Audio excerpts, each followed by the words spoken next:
अनंताणं नमो सिद्धाणं नमो आयर्याणं नमो वज्रायाणं नमो लोये सव्वसाहूणं मंगलमय मंगलकरण वीतरागविज्ञान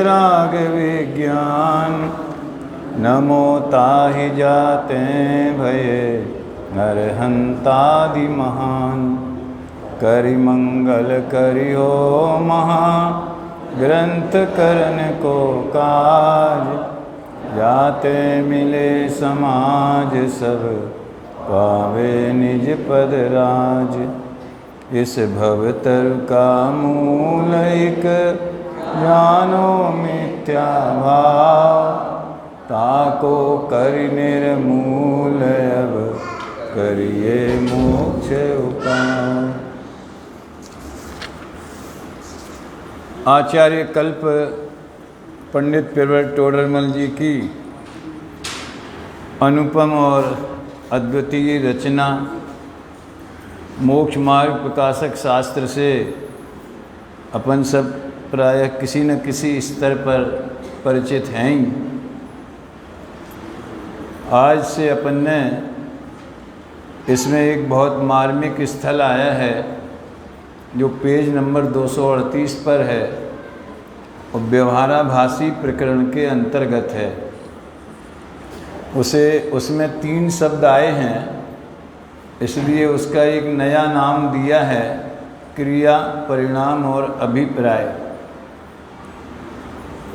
लगभग 20-25 वर्ष पहले इस विषय के ऊपर पुस्तक भी एक लिखी गई है, शायद आपके देखने में किसी में आई। यहाँ आई क्या प्रदीप जी? क्रिया परिणाम अभिप्राय। यहाँ क्या है कि वो आना जाने का वो कनेक्शन बैठता नहीं ना, सूचना ही नहीं हो पाती। मैं कल इसकी PDF डाल दूँगा इसको चेतन को, अभी थोड़ी देर बाद में ही, तो आप उससे भी, उस पुस्तक से भी पढ़ सकते हैं, पढ़ना ही चाहिए। और इसके ऊपर हमारे चैनल के फोल्डर पे 5 प्रवचन हैं, उन्हें भी आप ज़रूर सुने। उसका सार अपन यहाँ 3 दिन अपन लेंगे। पूज्य गुरुदेव श्री के जो अपन सुनते हैं प्रवचन, चाहे वो किसी भी ग्रंथ का आधार क्यों ना हो, उसमें भेद विज्ञान की बात और सम्यक दर्शन का विषय, जो दृष्टि का विषय है, उसकी बात मुख्य रहती ही है, क्योंकि वही प्रयोजनभूत है। वो नहीं हुआ बाकी सब हुआ। अनंत बार 9वें गिरवे अपन गए और जाके वापस आए, लेकिन मुक्ति का मार्ग नहीं खुला। तो उसका कारण यही है कि जो मूलभूत चीज़ है भेद विज्ञान की, आत्मानुभूति की, उससे अपन दूर रहे, उसे जाना ही नहीं। समय सार से लेकर 6 ढाला तक, ये 2 नाम मैंने क्यों लिए? क्योंकि अध्यात्म शैली के ग्रंथों में सर्वाधिक प्राचीन ग्रंथ यदि कोई है तो समय सार है, और अर्वाचीन आधुनिक जो एक ग्रंथ के नाम से प्रतिष्ठित है हमारे हृदय में, वो 6 ढाला है। उसके बाद में 6 ढाला के बाद में आज तक भी अनेक ग्रंथ लिखे, जिन्हें अपन पुस्तक भी कह सकते हैं। ग्रंथ कहने में थोड़ा संकोच लगता है, वो बहुत ऊंची बात हो जाती है। हाँ निर्ग्रंथों ने ग्रंथ रचे उपकारी। तो वो उन सारे अध्यात्म शैली के जितने भी ग्रंथ हैं, चाहे वो परमात्म प्रकाश जी हों, योग सार हों, और भी अनेक ग्रंथ हैं, आशाधर जी के भी हैं, अध्यात्म अमृत वगैरह, सब में एक ही बात कही है कि तुम देह में एकत्व बुद्धि छोड़ो, सम्यक दर्शन प्राप्त करो, तो ही मोक्ष मार्ग प्रारंभ हो सकता है। यहाँ तक कि जैसा कल मैंने बताया था, चरणान योग की शैली के जो ग्रंथ हैं, उनमें भी सबसे पहले सम्यक दर्शन की बात ही कही जाती है।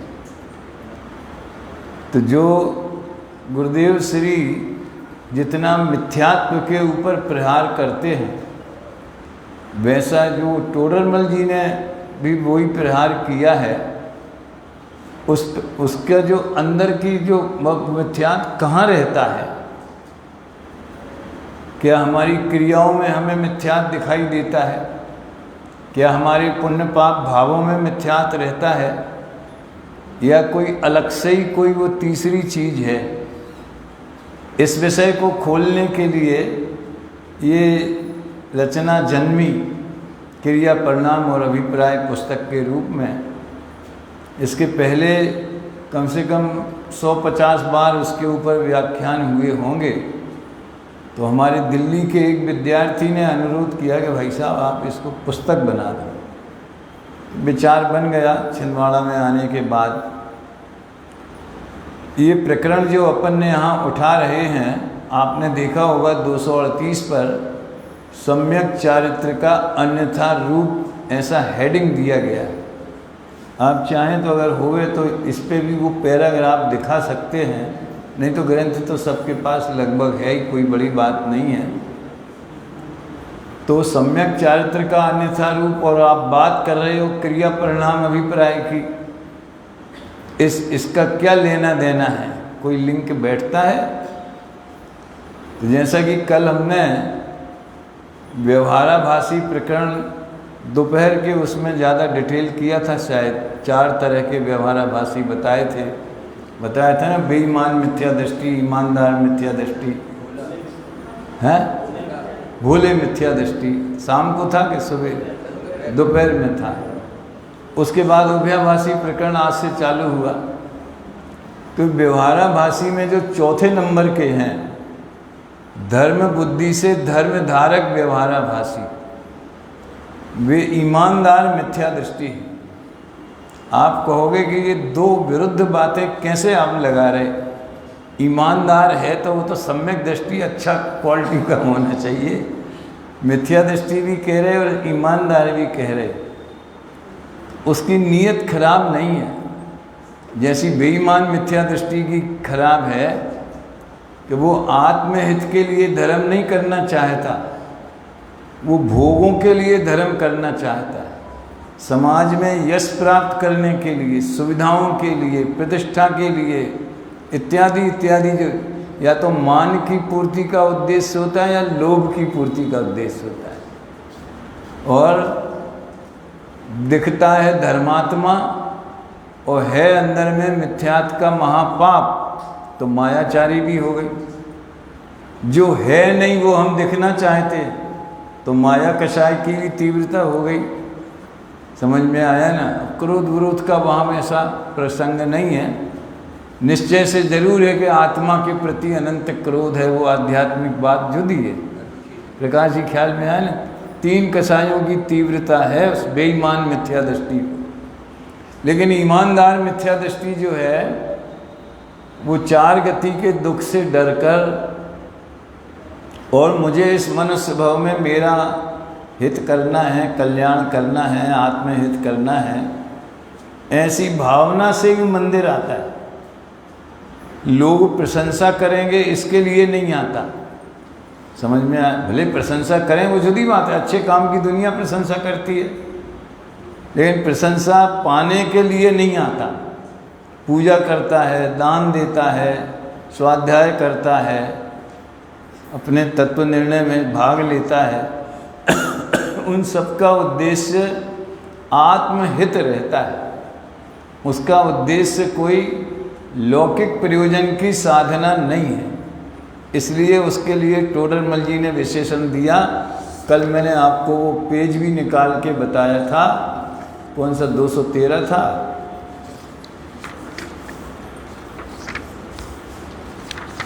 ये 221 पेज। धर्म बुद्धि से धर्म धारक, क्या विशेषण? ये उसी के अंतर्गत जो विषय अपना चलना प्रारंभ करना है, वो उसी का ही एक पार्ट है। धर्म बुद्धि माने धर्म करना चाहता है, लेकिन फिर व्यवहाराभासी मिथ्या दृष्टि क्यों है? क्योंकि वो असली धर्म के स्वरूप को नहीं जानता, बल्कि धर्म की जो बाह्य क्रियाएं हैं अभी आपने देखा होगा गुरुदेव श्री के लास्ट के अंश में 5 मिनट में कितनी मार्मिक बात आ गई कि बाह्य निमित्तों का निषेध नहीं है, ज्ञानी को भी राग होता है और उस राग में बाह्य पदार्थ निमित्त बनते हैं तो वो स्वच्छंदी नहीं होता कि पर से तो कुछ होता नहीं है इसलिए जो चाहे मन मर्जी चाहे करो। ये बात आखिरी के पैराग्राफ में आई थी। तो ये मैं इसलिए कह रहा हूँ कि वो असली जो सम्यक दर्शन ज्ञान चारित्र है या वीतराग भाव है उसका तो उसको परिचय है ही नहीं, और बाह्य क्रिया जो हम कर रहे हैं यही धर्म है। तो वो पैकिंग में ही रीझ गया, धर्म के कवर को ही उसने धर्म समझ लिया, इसलिए उसे व्यवहाराभासी मिथ्या दृष्टि कहा। तो धर्म धारक क्यों कहा? जब मिथ्या दृष्टि है तो वो धर्म धारक कैसे हो सकता है? क्रिया की अपेक्षा, वो बात क्रिया की अपेक्षा है। क्योंकि लोक में, अब भाई साहब ने दोपहर में बताया था ना सवेरे भी, श्रावक के षटकर्म हैं देव पूजा, गुरु उपासना, स्वाध्याय, संयम, तपदान, ये धार्मिक क्रियाएं कहलाती हैं। इन क्रियाओं को करने वाले को धर्मात्मक कहते हैं। और बाकी जो व्यापार है, धंधा है, लौकिक शिष्टाचार है, सामाजिक कार्य हैं, सामाजिक क्रिया अलग है, पारिवारिक क्रिया अलग है, व्यापारिक क्रिया अलग है, धार्मिक क्रिया अलग है। क्रिया के भी अनेक रूप होते हैं। तो वो धार्मिक क्रियाएं करता है और यश के लिए नहीं करता, पैसे के लिए नहीं करता, लेकिन धर्म की पहचान नहीं। ये इस 221 पेज के हेडिंग का अर्थ है। मैं पुनः वो 2.5 पंक्तियां पढ़ूंगा। कितने ही धर्म बुद्धि से धर्म साधते हैं परंतु निश्चय धर्म को नहीं जानते, इसलिए अभूतार्थ रूप धर्म को साधते हैं। अभूतार्थ माने धर्म नहीं है लेकिन धर्म का कवर है, पैकिंग है, बाह्य रूप है। आज बच्चों की भाषा में बोलें, यद्यपि यहाँ बच्चे और युवा वर्ग कम दिखते हैं, हार्डवेयर है धर्म का, हार्डवेयर और धर्म का सॉफ्टवेयर। आप लोग समझते हैं इसको? हैं? तुम समझती हो? हार्डवेयर और सॉफ्टवेयर, ये कंप्यूटर है ना, ये हार्डवेयर है, और उसमें जो ऐप डालते हैं, जो डाउनलोड करते हैं, फिर उससे काम करते हैं, उसमें टाइप कर लेते हैं इत्यादि, जो भी काम उससे लिया जाता है, उस काम लेने के लिए एक सॉफ्टवेयर डालना पड़ता है। बहुत से लोग कहते हैं कि आत्मा अगर चीज़ है तो हमें दिखती क्यों नहीं, जो दिखेगा हम उसी का भरोसा करेंगे। मैं उनसे पूछता हूँ, सॉफ्टवेयर देखा तुमने? किसी भी सॉफ्टवेयर इंजीनियर ने आंखों से सॉफ्टवेयर देखा हो तो बता दो मुझे। तो भी आज सॉफ्टवेयर का इतना प्रयोग हम अपने लाइफ में, मोबाइल में करते हैं। समझ में आए ना? तो जब बिना देखे, बोलो प्रदीप है, बिना देखे सॉफ्टवेयर का उपयोग, सत्ता उसकी स्वीकार कर सकते हैं, तो ज्ञानमयी आत्मा तो अनुभव में आता है भाई साहब। खैर वो विषय अलग है, लेकिन जो हम दया, दान, पूजा, भक्ति इत्यादि बाह्य क्रिया होती है और शुभ भाव होता है, वो सब हार्डवेयर है। शुभ भाव भी एक अपेक्षा से हार्डवेयर है, कवर है। उसके अंदर जो ज्ञानी की चेतना है, वेद विज्ञान है, अनुभूति है साथ में, वो सॉफ्टवेयर है। तो इसको पहचान नहीं है, इसलिए इसको टोटल मर्जी। देखो एक कमेंट से लिखा है, वहाँ व्यवहार सम्यक दर्शन ज्ञान चारित्र को मोक्ष मार्ग जानकर उसका साधन करते। ध्यान देना भाई, व्यवहार सम्यक दर्शन ज्ञान चारित्र का साधन करते हैं, उसके लिए उपयोग लगाते हैं, इसलिए मिथ्या दृष्टि है ऐसा नहीं लिखा। एक विशेषण इसमें है। कौन सा शब्द है, कोई बता सकता है? कौन सा विशेष शब्द कौन सा है जिससे उसे मिथ्या दृष्टि कहा? हाँ, मोक्ष मार्ग जानकर उसका साधन करते। हम पूजन करते हैं, विधान करते हैं, दान देते हैं, स्वाध्याय करते हैं, तो मिथ्या दृष्टि है। ये मिथ्यात्व के लक्षण हैं, ये मिथ्यात्व के लक्षण नहीं, ये तो पुण्य क्रियाएं, इनसे तो शुभ भाव होता है, अशुभ से बचते हैं। इन्हें रूढ़ी से अथवा व्यवहार से धर्म कहा जाता है। लेकिन अगर हम अभिप्राय में इनको मोक्ष मार्ग मानते हैं तो मिथ्यात्व होता है। तो अभिप्राय की बात आ गई। तो 3 धाराएं धर्म बुद्धि से धारक व्यवहाराभासी की 3 धाराओं में इसका खुलासा किया है। 3 कौन कौन सी? सम्यक दर्शन के बारे में उसकी क्या भूल हो गई, सम्यक ज्ञान के बारे में क्या भूल हो गई, और सम्यक चारित्र के बारे में क्या भूल हो गई। आप देखिए, पन्ने पलटते जाइए। सम्यक दर्शन का अन्यथा रूप। अब ये हेडिंग पे जरा विचार कर लो। सम्यक दर्शन और अन्यथा रूप, कुछ इसमें अटैक होता है क्या? ये दोनों संभव है? ये दोनों सम्यक दर्शन भी कहना और अन्यथा भी कहना। अन्यथा माने उल्टा। अन्यथा माने क्या होता है? विपरीत, उल्टा। तो सम्यक दर्शन भी कहना और अन्यथा भी कहना, तो ये कैसे बनेगा? ये है तो सम्यक दर्शन में अन्यथापना नहीं है, लेकिन व्यवहाराभासी की मान्यता में सम्यक दर्शन के बारे में जो विपरीत श्रद्धान है उसका स्वरूप है। ये डिटेल है। देखो, कोड वर्ड भाषा हमेशा, कल भी मैंने बताया था, परसों शायद, पंडित जी साहब को पूरा पंडित जी नहीं बोलते, पंडित जी बोलते हैं। ऐसे बहुत पीएम आ गए, सीएम आ गए, आईजी आ गए, अब आजकल ईडी चल रही है। तो ईडी क्या होती है बहुत से लोग नहीं जानते, लेकिन अखबार वाले भी, क्योंकि शब्दों का जितना कम प्रयोग होवे तो कम समय में उतनी ज़्यादा बात कही जा सकती। प्रधानमंत्री इतना लंबा बोलो है, और 1 लाख बार अगर आपने दिन भर में बोला मीडिया वालों ने, तो 1 लाख सेकंड खर्च हो गए। और पीएम बोला तो 10,000 सेकंड में ही वही काम हो सकता है। भाषा हमेशा सिकुड़ने की प्रवृत्ति रखती है। तो ये इसमें भी वही फार्मूला है। सम्यक दर्शन का अन्यथा रूप, यानी सम्यक दर्शन के बारे में जो मान रखा है उसमें जो विपरीतता है उसका वर्णन है। ठीक है, अभी आगे ये भी आएगा। सम्यक ज्ञान में भी ऐसे ही, सम्यक चारित्र में भी ऐसे ही। तो सम्यक दर्शन वाले प्रकरण में 2 धाराएं। पहले मैं रोड मैप बता रहा हूँ आपको, नक्शा बता रहा हूँ कि कहाँ से हम वहाँ तक पहुँचेंगे, 221 पेज से 238 तक कैसे पहुँचेंगे। तो सम्यक दर्शन में 2 चीज़ें मुख्य होती व्यवहार में। सबसे पहली तो देव शास्त्र गुरु का श्रद्धान, दूसरी जो 7 तत्व अपने यहाँ जीव अजीव आश्रव बन संबंध निद्रा मोक्ष कहे हैं, जीवे अजीव तत्व अरु आश्रव बंधरु संवर जानो, निर्जर मोक्ष ताहि जिन तिन को, ज्यों का त्यों सरधानो, ये सोई समकित व्यवहारी, अब इन रूप बखानो, इनको सुन सन मन विशेष दृढ़ प्रतीत। जब मैं ये गाता हूँ तो मैं बचपन की अपनी अम्मा की याद आ जाती है। वो इसी धुन में गाती थी, जोगीरा साहब हमने इसी धुन में ही सुना उनसे। तो वो ये समकित व्यवहारी, ये सम्यक दर्शन का व्यवहार है।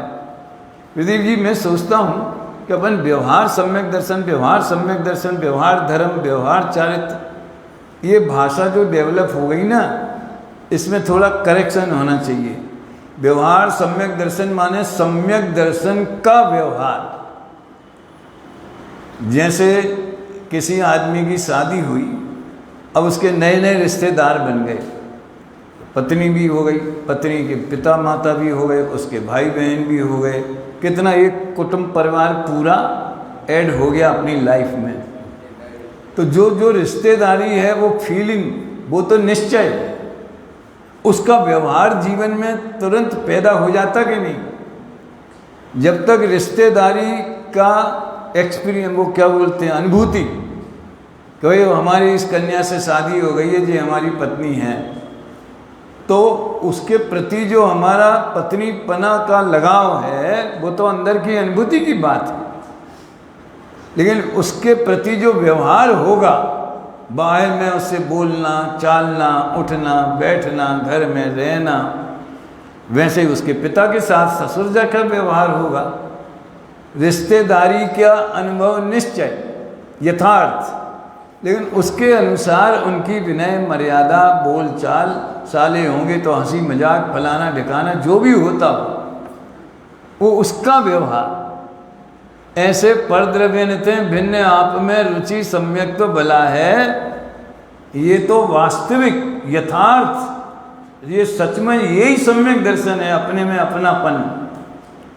अब इसका व्यवहार जीवन में होगा, क्योंकि पूरे अभी केवली तो हो नहीं गए, अभी खाना पीना, विषय भोग, धन कमाना, ये सब बाकी है, रागांश बाकी है।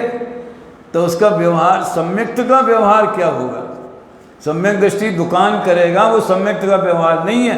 दोपहर में कहा था मैंने, क्या चक्रवर्ती भोग भोगते हैं, वो उनका व्यवहार मोक्ष मार्ग नहीं है, लेकिन उन्हें जो देवशास्त्र गुरु की श्रद्धा है और उसकी अभिव्यक्ति क्रियाओं में है, वो सम्यक्त का व्यवहार।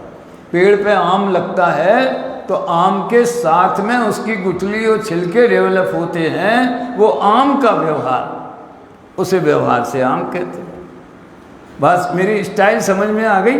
व्यवहार सम्यक्त कहने में और सम्यक्त का व्यवहार कहने में थोड़ा सा फर्क समझना चाहिए। सम्यक्त का व्यवहार माने सम्यक्त के साथ में ही डेवलप होगा।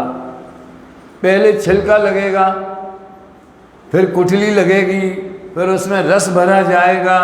बताओ, ऐसा होता है क्या? है वो तो इतना सा भी आम होएगा ना, इतना सा। हमारे देवलाली में, हमारी सोसाइटी में कम से कम 50 पेड़ आम के हैं, और कोरोना में सब बर्बाद हुए। तो क्या हुआ? तो इतना सा भी होगा तो उसकी छोटी सी गुठली अंदर होगी, उसका खट्टा रस भी होगा, भले वो लिक्विड फॉर्म में नहीं होगा, लेकिन टेस्ट फॉर्म में वो उसका रस भी होएगा, ऊपर हरा हरा छिलका भी होएगा। और जैसे जैसे वो आम बढ़ेगा वैसे वैसे सारा व्यवहार बढ़ेगा। तो जैसे जैसे मोक्ष मार्ग में ऊपर ऊपर गुण स्थान में जाते रहते हैं, वैसे वैसे उसके अनुकूल व्यवहार होता रहता है। इस दृष्टि से सोचना समझना चाहिए। खैर, तो देव शास्त्र गुरु की भक्ति में ये व्यवहाराभासी मिथ्या दृष्टि कहाँ चूक गया, ये प्रकरण आप इसमें पढ़ना है। देव भक्ति का पूरा 221-22, फिर गुरु भक्ति का 223, फिर शास्त्र भक्ति का अन्यथा रूप 224, फिर 7 तत्व का अन्यथा रूप ये आया।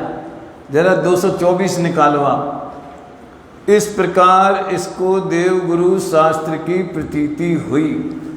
वो टोडरमल व्यक्तित्व कर्तृत्व में टोडरमल जी की गद्य शैली के बारे में एक आर्टिकल है, थोड़े उनके लेख हैं। इतना प्यारा है कि बार बार पढ़ने को मन करे। इतना सुंदर उन्होंने गद्य शैली का वर्णन किया पीएचडी में डॉक्टर साहब ने, कि वो इतना व्यवस्थित 250 वर्ष पहले का, कि कितना लिख दिया, फिर उसका समापन वाक्य लिख देना, और क्या लिखने वाले हैं उसकी सूचना वाक्य लिख देना।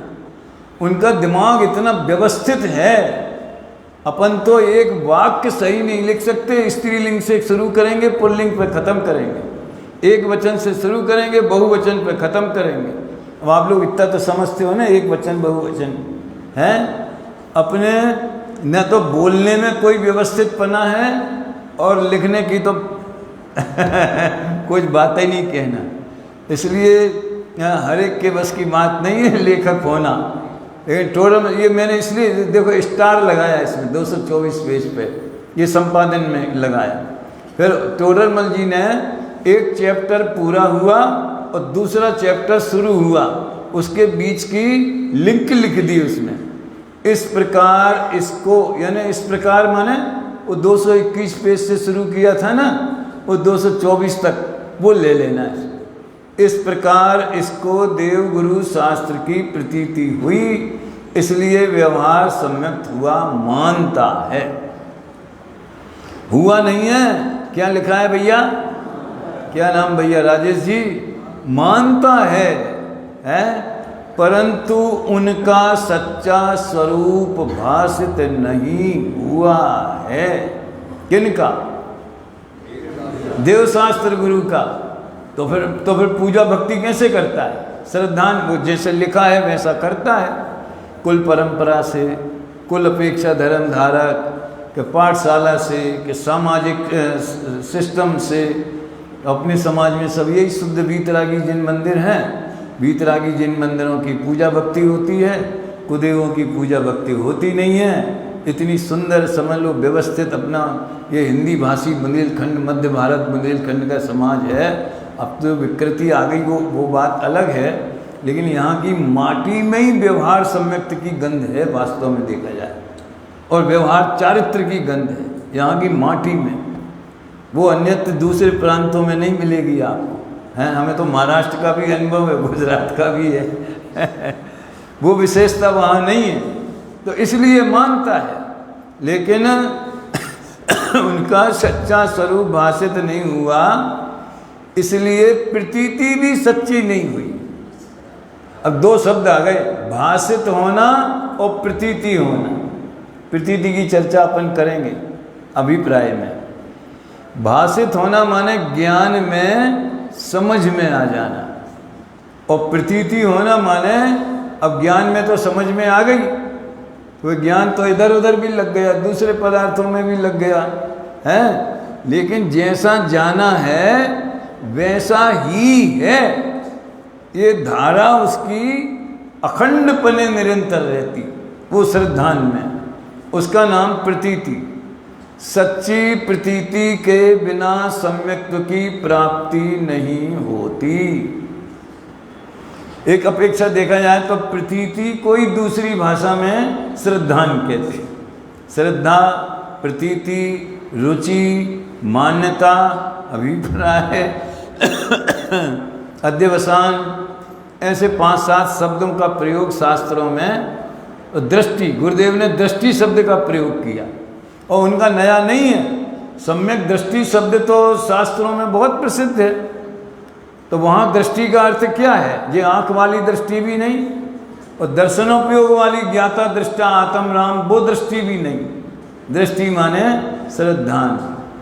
जैसे अपन को कभी याद नहीं करना पड़ता कि मैं अभय कुमार हूँ और मेरा घर वहाँ पे फला देवलाली में 17 नंबर बंगला है, वो मेरा घर है, बाकी कोई मेरा घर नहीं। ना हमें कभी याद करना पड़ता, ना पूजा करना पड़ती, ना विधान करना पड़ता। इसके लिए 9 बार नमोकार मंत्र जैसा हम एक बार भी याद नहीं करते, तो भी वो अंदर बना रहता है कि नहीं? जहाँ बना रहता है उसका नाम प्रतीति, और ज्ञान में स्पष्टपने जानकारी बनी रहती है, उसका नाम भाषित होना। वाह, क्या वाक्य हैं! सच्ची प्रतीति के बिना सम्यक्त की प्राप्ति नहीं होती, इसलिए मिथ्या दृष्टि ही है। 221 से 224 वाला आपने हो सकता है साल भर पहले ये ग्रंथ पढ़ा हो, समझ में आया, 2 साल पहले पढ़ा हो, बहुत समय हो गया हो, स्मृति में नहीं रहा हो, तो इतने अंश पढ़ लेना एक बार, फिर से बाद में पढ़ लेना। अब 10 लक्षण पूरे हो जाएंगे तो अपनी ड्यूटी खत्म हो जाएगी, बोझा उतर गया, चलो है, निवृत्ति हो गई, भार उतर गया, हल्के हो गए। हमारे यहाँ तो व्रत शांत करते थे। एक जन वो एक लोटे में पानी मंगाते थे, एक बुजुर्ग, और शांति पाठ पढ़ते थे, और सबके ऊपर 14 की रात को वो शांति पाठ पढ़ के पानी छिड़कते थे। तो ऐसा हम मानते थे, हमारे ऊपर छींटा पड़ गया माने शांति हो गई। अब कल से जो हरी नहीं खाना, कि एक टाइम खाना, कि फलाना करना, कि पूजा में 2 घंटे आना, अब बिल्कुल ऐसा लगता है जैसे बंधन खुल गए हैं। ऐसा होता है क्या?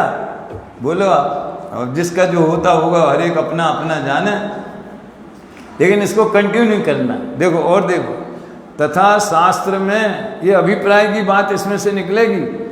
तत्वार्थ श्रद्धानम सम्यक दर्शनम, ऐसा वचन कहा है। पंडित जी ने तत्वार्थ सूत्र नहीं लिखा, शास्त्र शब्द लिखा। मतलब उनके ज़माने में शास्त्र का मतलब तत्वार्थ सूत्र होता था। उतनी प्रसिद्धि थी, तत्वार्थ सूत्र की महिमा इतनी थी। तो तत्वार्थ सिद्धानम सम्यक दर्शनम ऐसा वचन कहा है। इसलिए शास्त्रों में जैसे जीवादि तत्व लिखे हैं वैसे आप सीख लेता है। सीख लेता का अर्थ मैंने कल बताया था शायद। क्या करता है? सीखना माने क्या होता है? ज्ञान में वो चीज़ अच्छी तरह से समझ में आ जाती है। अब मोबाइल का उपयोग कैसे करना, उसमें कितनी सारे वो है एक्टिविटीज़, इनका अपन उपयोग कर सकते हैं। कहाँ गया मयंक? तो वो बता रहा था ना मुझे, है हाँ, वो बता रहा था इसको आप ये पिक आर्ट डाल लो, उससे आप चाहे जैसा पोस्टर बना सकते हो। भैया तू कर देना नहीं यार, मैं काय को उलझूँ इस मामले में, है। कार चलाना सीख ली, स्कूटर चलाना सीख लिया, रोटी बनाना सीख, यानी सीखना। सीखना किसे कहते हैं? कि ज्ञान में उसकी प्रक्रिया समझ में आना, तो नाम सीख लेता है और वहाँ उपयोग लगाता है। गजब बात, उपयोग लगाता है माने सूत्र जी का पाठ करता है, उसका अर्थ को भी समझता है, संस्कृत से उसके अर्थ भी समझ लेता है। और तो देखो पंडितों को भी, प्रवचनकारों को भी नहीं छोड़ा, औरों को उपदेश देता है कि आश्रव दुखकार घनेरे बुद्धिवंत तने निर्वेरे। देखो तत्वा सूत्र में ये महाव्रत आदि का वर्णन आश्रव अधिकार में लिखा है। और ये दर्शन विशुद्धि विनय संपन्नता, पूरा बहुत लंबा सूत्र है। 16 कारण भावनाओं का बहुत लंबा बड़ा सूत्र है।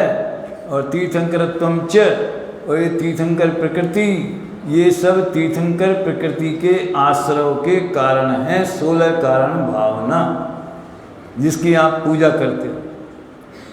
किसी को इसके अर्थ में बता देता हूँ, बहुत भ्रम है। किसी बच्चे ने, किसी ने मेरे से कहा भी था, तो मैंने उसको बताया तू जैसा कह रहा है वो सही नहीं। 2 ही दिन पहले की बात है। क्या? दरस विशुद्धि भावना भाय, 16 तीर्थंकर पद पाय, परम गुरु हो जय जय नाथ परम गुरु हो। 16 शब्द से हम कंफ्यूजन में आ गए कि 16 ही तीर्थंकरों की पूजा है, 24 की नहीं। तो दरस विशुद्धि आदि 16 कारण भावना भाकर, वो भावनाएं 16 है ना, उनके लिए है वो। समझ में आया? दरस विशुद्धि आदि 16 भावनाएं भाकर तीर्थंकर पद पाए। जिन्होंने तीर्थंकर पद पाया, अभी 24 की बात नहीं है, अनंत की बात हो गई है। तो ऐसे तीर्थंकर जिन्होंने जो तीर्थंकर बने, परम गुरु पद को प्राप्त किया, उनकी पूजा है। कैसे हैं वे तीर्थंकर परम गुरु? कि जिन्होंने दर्शन शुद्धि आदि भावना भाकर के तीर्थंकर पद पाया। ध्यान देना, अनंत पद नहीं पाया। दर्शन शुद्धि आदि भावनाएं अनंत पद की कारण है कि तीर्थंकर पद की कारण? अनंत पद और तीर्थंकर पद अलग अलग हैं कि एक ही? सभी तीर्थंकर अनंत तो गारंटी से होते ही होते, वो तीर्थंकर तक पहुंच गए हैं जो 13वें गुण स्थान में। मैंने बताया था ना, तीर्थंकर प्रकृति का उदय तो जब दिव्य ध्वनि खिड़ती तभी होता है। सभी तीर्थंकर भगवान होते हैं, पर सभी भगवान ये काय में है? बालबोध पाठमाला। और जब हमने बहुत बालबोध पढ़ाई, जब सोनगढ़ से वापस गए तो जितनी माताएं बहनें प्रवचन में आती थी सबको बालबोध पढ़ाना चालू किया और परीक्षा लेते थे।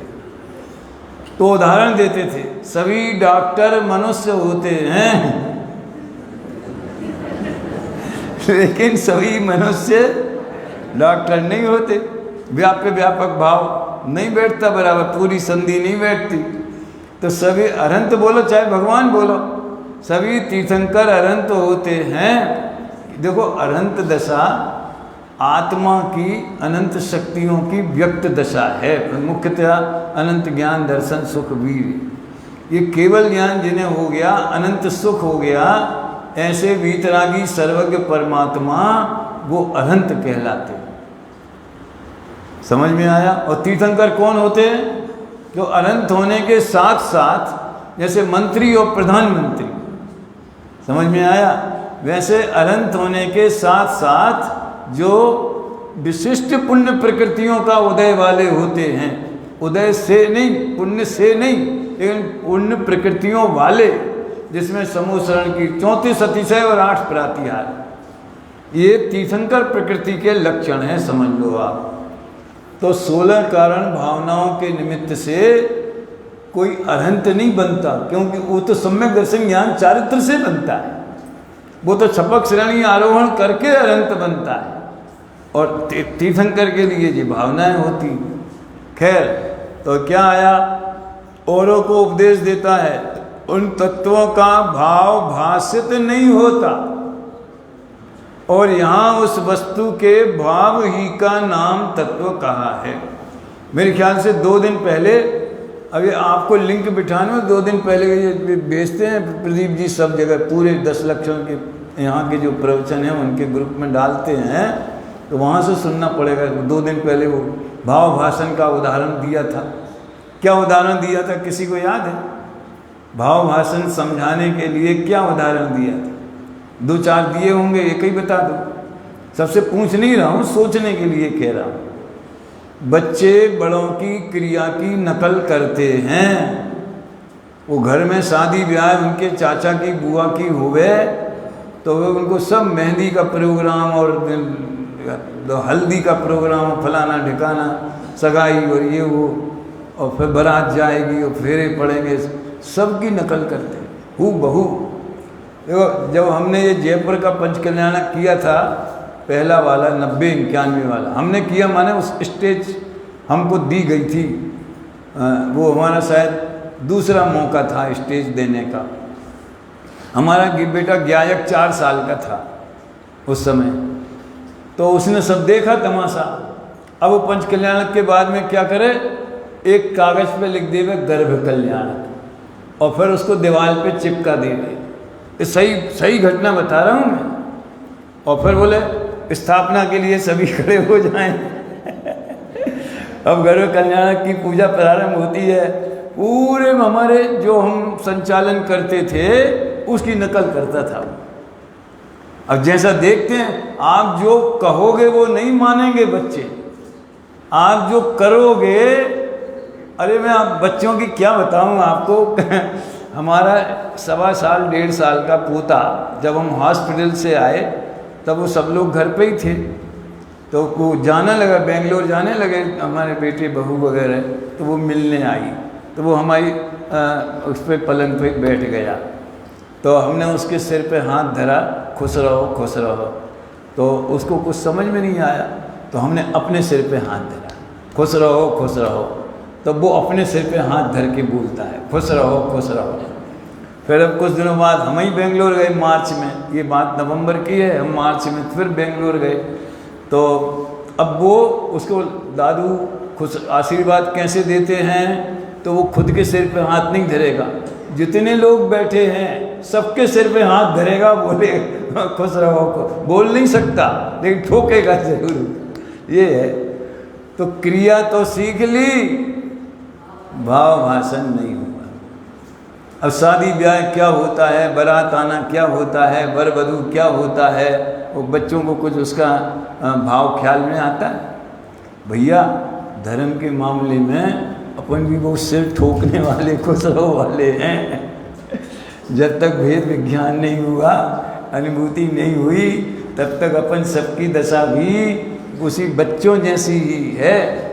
बड़ा एक वाक्य इतना प्यारा है टोडरमल जी का, कब 238 तक कैसे पहुँचेंगे यही समझ में नहीं आया। हैं 3 दिन हैं। देखो, तत्वों का भाव भाषित नहीं होता, यहाँ वस्तु के भाव ही का नाम तत्व है। सो भाव भाषित हुए बिना तत्वार्थ श्रद्धान कैसे होगा? ऊपर क्या लिखा था? प्रतीति के बिना सम्यक्त की प्राप्ति नहीं होती। यहाँ क्या लिखा? भाव भाषण के बिना यथार्थ तत्वार्थ श्रद्धान कैसे होगा। फिर एक हिरण के उदाहरण से उनने भाव भाषण का स्वरूप समझाया है और पूरे 7 तत्वों के बारे में जो हमने शास्त्र पढ़ के 7 तत्वों का स्वरूप समझा, उसके बारे में भाव भाषण के बिना हमारा तत्वार्थ श्रद्धान कैसा है ये बताया है इसमें। चौथे अध्याय में जो 7 तत्व संबंधी भूल है वो तो अनादिकाल की, 1 इंद्री 2 इंद्री 3 इंद्री 4 सबको पाई जाती है। जब तक सम्यक्त नहीं हो तब तक वो 7 तत्व संबंधी भूल अभिप्राय में बनी रहती है। और 7वें अध्याय में है वो शास्त्र अभ्यास करने वाले रट लेते हैं, सीख लेते हैं, पढ़ लेते हैं, पढ़ा देते हैं, तुम्हारे वो सतपथ में जिनके नंबर भी आ जाते हैं समझ में आया ना, उसमें फर्स्ट नंबर भी आ जाते हैं, मतलब उसमें सीखने में उस्ताद हैं, लेकिन भाव भाषण नहीं हो पाता। तो 7वें अधिकार के हैं। तो ये 7 तत्वों के बाद 235 पेज पे सम्यक ज्ञान का अन्यथा रूप। इसमें एक बहुत बढ़िया पंक्ति आई है, ये पहले ही पैराग्राफ जो है उसमें नीचे से तीसरी पंक्ति, हृदय में टंकोत्कीर्ण करने लायक है भैया। ज्ञानाभ्यास तो अपने लिए किया जाता है। और भाई साहब उस 16 कारण भावना पूजा में एक पंक्ति आती है, ज्ञानाभ्यास करे मन माही ताकि मोह महातम ना। ज्ञानाभ्यास क्या होता है? शास्त्र का अभ्यास। देखो जैसे लोगों ने किसी ने हिंदी में PhD की, फिर इतिहास में भी कर ली, फिर 4 सब्जेक्टों में 6 सब्जेक्टों में MA कर लिया, 6 विषयों में। बहुत ज्ञान है, बहुत ज्ञान है। तो उनके ज्ञान की वृद्धि होती है कि ज्ञान में ज्ञेय की वृद्धि होती है। हमें मान लीजिए 2 पूजाएं याद हैं, फिर धीरे धीरे हमने 4 पूजाएं और याद कर ली, भक्तामर पूरा याद कर लिया, तो बहुत ज्ञान बढ़ गया कि नहीं बढ़ा? क्या हुआ? ज्ञान में ज्ञेय बढ़ गया। तो हम ज्ञेय बढ़ने को ज्ञानाभ्यास समझते हैं। सोचने की बात है भाई, आपको पसंद आए तो मानना, नहीं तो हमें वापस कर देना समझ में आया ना? हम ज्ञेयों के भंडार बढ़ा करके कि हिंदी भी जानते, अंग्रेजी भी जानते, 10 भाषाएं जानते, फलाना जानते, हर चीज़ में होशियार है, नल सुधार लेवें, बिजली सुधार लेवें, कार सुधार लेवें, मोबाइल सुधार लेवें, मल्टी।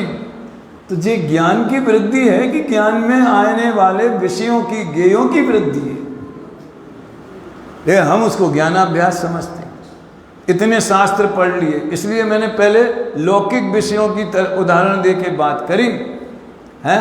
अब तत्वार्थ सूत्र भी याद है, भक्तामर भी याद है, सहस्त्र नाम भी याद है, खूब भजन याद। हमारी अम्मा तो ज्ञेयों की भंडार थी, हमने सूत्र भक्तामर सब पूरा 2-3 अनुवाद भक्तामर के। एक गिरधर कवि का है वो याद था पूरा, और ये जो खुरई वालों का था वो याद था पूरा। संस्कृत के 3-3 तो भक्तामर याद थे। तो हमें बड़ी महिमा आवे। तो ये ज्ञानाभ्यास है कि ज्ञेयाभ्यास है? तो ज्ञानाभ्यास क्या है? ज्ञान में ज्ञेयाकार बनते हैं तो भी हम उस ज्ञेयाकारों को, ये ज्ञान का परिणमन है, हम ज्ञान के आकारों में भी ज्ञान को ही देखते। इसलिए वो 170 तीर्थंकर विधान कभी किया यहाँ, 170 तीर्थंकर विधान है। हाँ, ज्ञान में ज्ञान को ज्ञान जाने नहीं, कौन कहता उसे ज्ञान की वानगी, है समर्पित जुगे आवली ज्ञान में, घोषणा ही करे ज्ञान सामान्य की बात। तो आप ज्ञान में ज्ञान को देखो। जैसे 10 प्रकार की मिठाइयाँ बनी हों तो भी आप स्वाद में मुख्यतः मिष्ट रस की ही होती है ना, चाहे वो मिश्री हो, गुड़ हो, शक्कर हो, जो भी किसी भी फॉर्म में होवे, लेकिन मिठाई खाने में मुँह मीठा करना। अब चाहे वो मावे के साथ में मिली हुई हो, चाहे दूध के साथ में, चाहे किसी और के बेसन के साथ में, आटे के साथ में, समझ में आया ना। तो मिठाई तो सब जगह व्याप्त है। ऐसे ज्ञान जो है, ज्ञान रस चेतना, वो तुम किसी को जानो, लेकिन ज्ञान में ज्ञान ही रहता है। गजब बात है। ज्ञानाभ्यास, ज्ञानाभ्यास तो अपने लिए किया जाता है, ये व्यवहार की बात है। अवसर पाकर पर का भी भला होता हो तो पर का भी भला करे। अब तुम तो कह रहे कोई किसी का भला कर ही नहीं सकता। अरे भला करने का भाव हुआ ना, तो उसी को कहते हैं भला करे। वही कोड वर्ड समझ लेना चाहिए, कोड वर्ड समझ लेना चाहिए।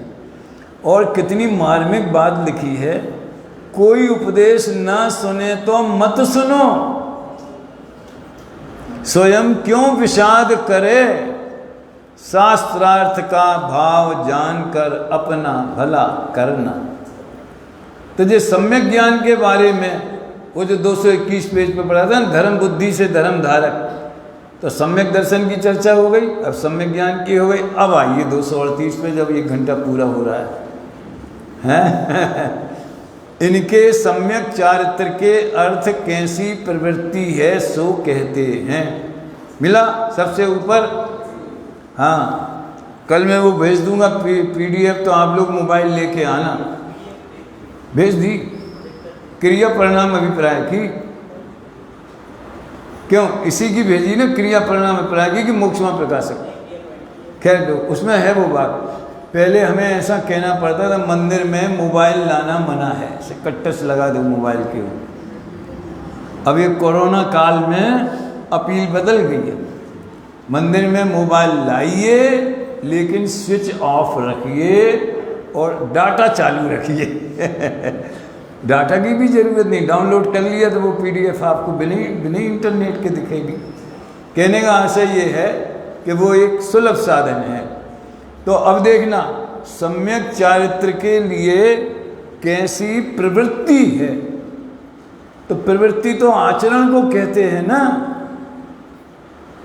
लेकिन उस प्रवृत्ति के पीछे उसकी मान्यता क्या है उसका वर्णन करना है। यानी प्रवृत्ति शब्द में भी वो अभिप्राय को शामिल करते हैं। अब देखो, मैं एक पैराग्राफ पूरा पढ़ूंगा। बाह्य क्रिया पर तो इनकी दृष्टि है, परिणाम सुधरने बिगड़ने का विचार नहीं है। सोचना भैया, हम कहाँ फिट होते इसमें, अपन लोग कहाँ खड़े। बाह्य क्रिया पर तो इनकी दृष्टि है, परिणाम सुधरने बिगड़ने का विचार नहीं है।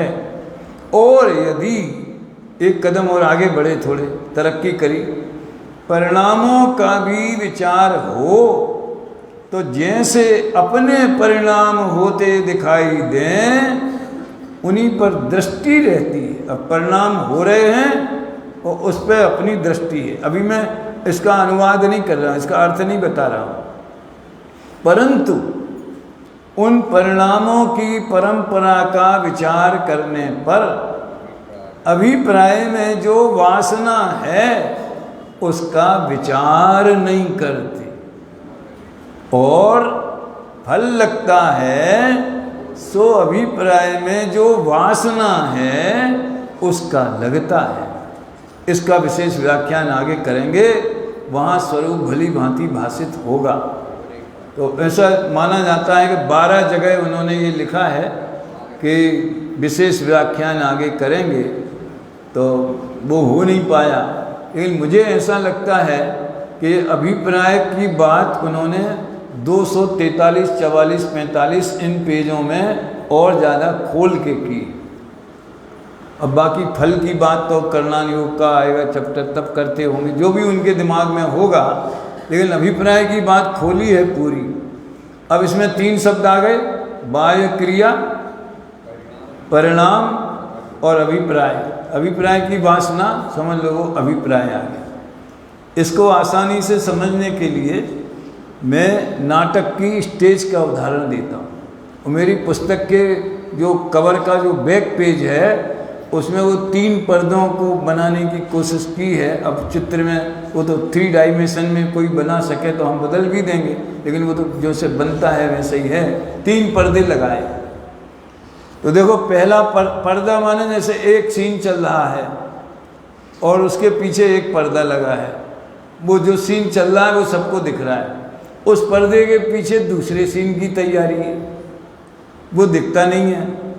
और हो सकता है बड़ा थिएटर होवे, बड़ी नाटक रंगमंच होवे, तो उसके पीछे और एक पर्दा लगा हुआ। तो उसमें बहुत सारे पर्दे होते हैं नाटक के। उसमें हमारे जीवन में 3 पर्दे हैं, एक क्रिया का, एक परिणाम का और एक अभिप्राय का। आज मैं इन 3 शब्दों का अर्थ बता के पूरा करता, बाकी चर्चा कल करेंगे। 3 बाह्य क्रिया, वैसे तो प्रत्येक द्रव्य की पर्याय को क्रिया कहते हैं। जो चेंज होता है ना, चेंज बदलना, उसका नाम क्रिया। क्या है वो? कर्ता परिणामी द्रव्य, कर्म रूप परिणाम, क्रिया परिजय की फिरनी वस्तु एक त्रय नाम। यानी हम वहाँ से यहाँ आए। क्रिया के 2 रूप हैं जीवों में, एक क्षेत्र से क्षेत्रांतर होना, गति, वो भी क्रिया है, और भाव से भावांतर होना। समझ में आए ना? भाव से भावांतर माने क्या?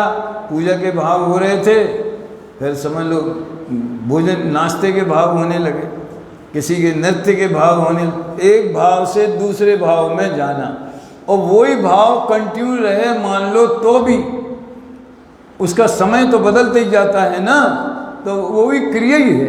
खैर, तो यहाँ वो द्रव्य के परिणमन वाली क्रिया की बात नहीं है। कौन सी क्रिया की बात है?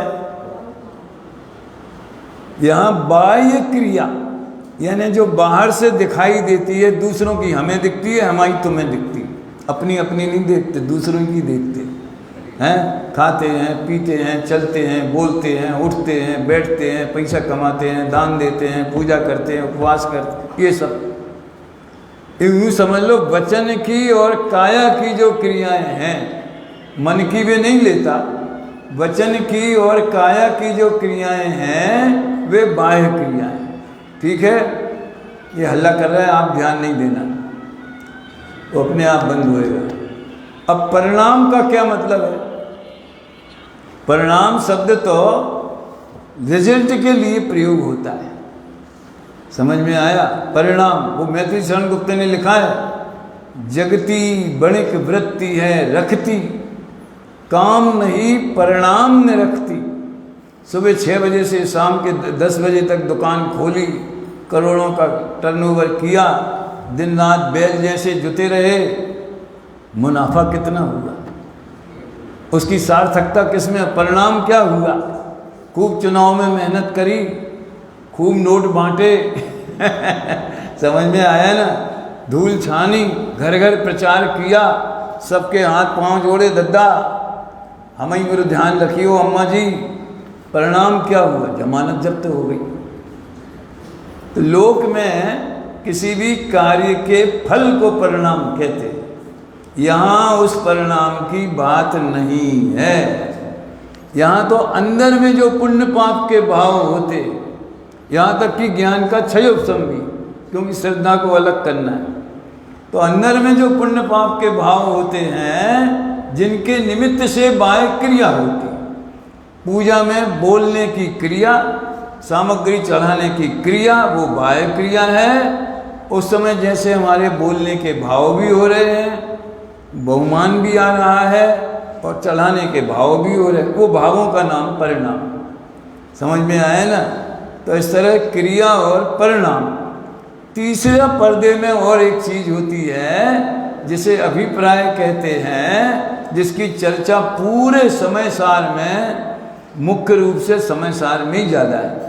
और मोक्ष मार्ग प्रकाशक में, जैसा कि कल ही मैंने दोपहर में बताया था, 4 से 7वें अधिकार तक अभिप्राय कई वर्णन है, मिथ्यात् कई वर्णन है, भूलों कई वर्णन है। तो मिथ्या अभिप्राय, अभिप्राय 2 तरह का, जैसे परिणाम 2 तरह, परिणाम 3 तरह के, शुभ, अशुभ और शुद्ध। ठीक है, परिणाम 3 तरह के, क्रिया तो हजारों तरह की, परिणाम 3 तरह के। परिणति सब जीवन की 3 भांति वर्णी, एक पाप एक पुण्य एक राग हरणी। परिणाम के 3 भेद किए, बताए थे प्रवचन सार। उपयोग शुद्ध अशुद्ध और शुभ, शुभ अशुभ और शुद्ध है। लेकिन अभिप्राय के 2 भेद, एक सम्यक और एक मिथ्या। सम्यक अभिप्राय को शास्त्रों में सम्यक दर्शन बोलते हैं, मिथ्या अभिप्राय को शास्त्रों में मिथ्या दर्शन बोलते हैं। वो तीसरा पर्दा है जिसमें से परिणाम उगते हैं, पैदा, वो जमीन है, वो बीज है, उसमें से परिणाम निकलते हैं। तो परिणाम के अनुसार क्रिया हो भी या ना भी हो, वो स्वतंत्र है। इसकी चर्चा अपन कल करेंगे, अभी यही विराम लेते हैं।